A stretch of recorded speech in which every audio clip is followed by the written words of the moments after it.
২০০০ সালে test status পাওয়া বাংলাদেশ ২৪ বছর পর পাকিস্তানের মাটিতে তাদের বিপক্ষেই প্রথম টেস্ট ম্যাচ এবং সিরিজ জয়ের স্বাদ পেয়েছে। ঐতিহাসিক এ জয়ে উন্মুক্ত হয়েছে নতুন এক সম্ভাবনার দ্বার। পাকিস্তানকে হারিয়ে টেস্ট চ্যাম্পিয়নশিপের পয়েন্ট টেবিলের ৪ নম্বরে উঠে এসেছে বাংলাদেশ। সম্ভাবনা আছে ২০২৫-এ ফাইনাল খেলার।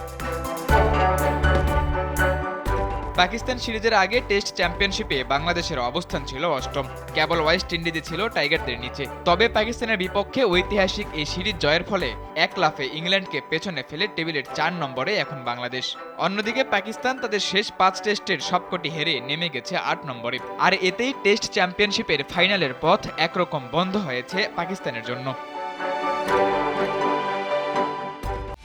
একমাত্র ওয়ালটন এসি দিচ্ছে ১ বছরের রিপ্লেসমেন্ট গ্যারান্টি এবং কম্প্রেসারের ১০ বছরের গ্যারান্টি। বাংলাদেশের সামনে এখনো আছে ৩টি সিরিজ।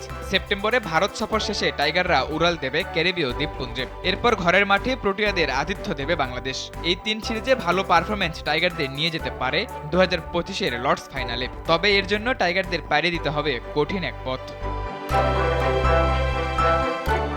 ভারত, ওয়েস্ট ইন্ডিজ আর দক্ষিণ আফ্রিকার বিপক্ষে ৩ সিরিজে ২টি করে মোট ৬টি টেস্ট খেলবে বাংলাদেশ।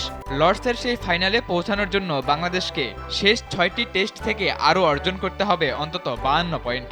অর্থাৎ শেষ ৬টি টেস্টে অন্তত ৪টি জয় আর একটি ড্র দরকার টাইগারদের। পাকিস্তানের বিপক্ষে সিরিজ জয়ের পর আত্মবিশ্বাসে ভরপুর দলটি এখন দেখতেই পারে ফাইনালের স্বপ্ন। পাকিস্তানের বিপক্ষে টাইগাররা বেশ দাপটের সাথে জিতেছে সিরিজ। ২৬ রানে ৬ উইকেট পড়ে যাওয়া দলটা যেভাবে ঘুরে দাঁড়িয়েছে তাতে বিশ্ব ক্রিকেট দেখেছে নতুন এক বাংলাদেশকে। হারার আগে হেরে না যাওয়ার এই মানসিকতা ধরে রাখতে পারলে টাইগাররা এখন প্রত্যেক সিরিজেই লিখতে পারে নতুন নতুন ইতিহাস। সাদাতুর রাফি, কালবেলা।